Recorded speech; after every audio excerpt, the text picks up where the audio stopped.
Lagay ko na lang sa labas, hindi ko na yung waterproof case.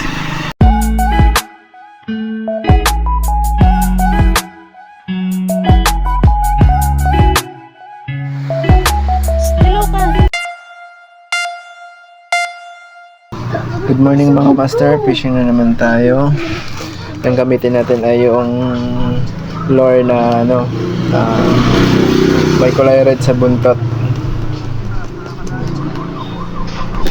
Okay.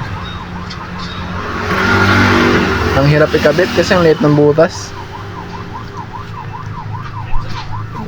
Yan, kasama ko pala si Master Edgar. Ang dalawa kami nagpi-fishing. Sagwanan ko muna mga master kasi nasabit yung lure niya, hindi niya makuha.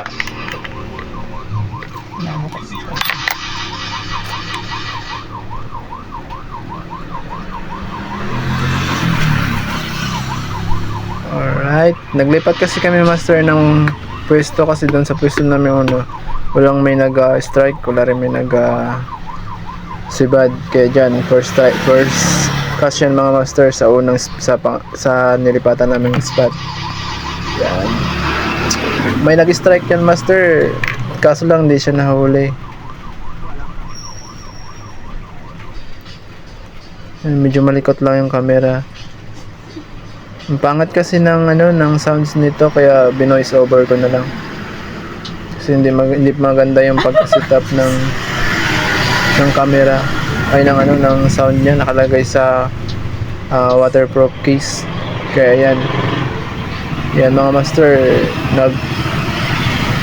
pangalawang cast yun mga master. Sa pangatlo yan na nakahuli na ako, abangan nyo.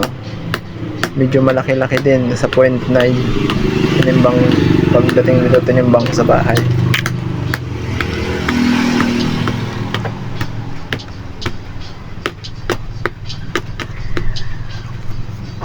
Yan, gamit ko palang setup mga master, yan siya,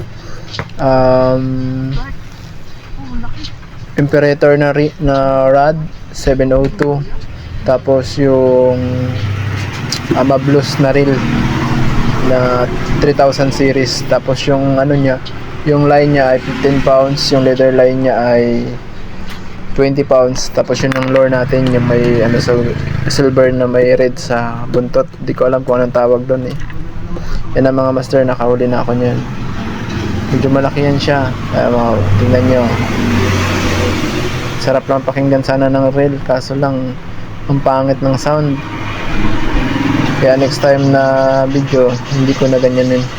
Lagay ko na lang sa labas, hindi ko na yung waterproof case. Yan na. Yan, malaki na yan master. Patakot pa hawakan kasi ang laki ng bunganga.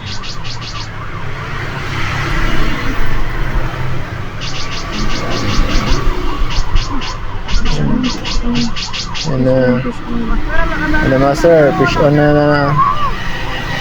Na-land na rin. Yan, sigawang kami dyan kasi yan lang malaki naming huli. Marami kaming huli pero maliliit. Yan lang isang malaking huli namin. Ayan na, laki diba mga master. Yan yung lure natin, 13 grams yung gamit nating lure. Tapos yung rod natin UL lang. Grabe, solid talaga yung Imperator. Yan mga master. Yan na. Thank you so much sa panonood.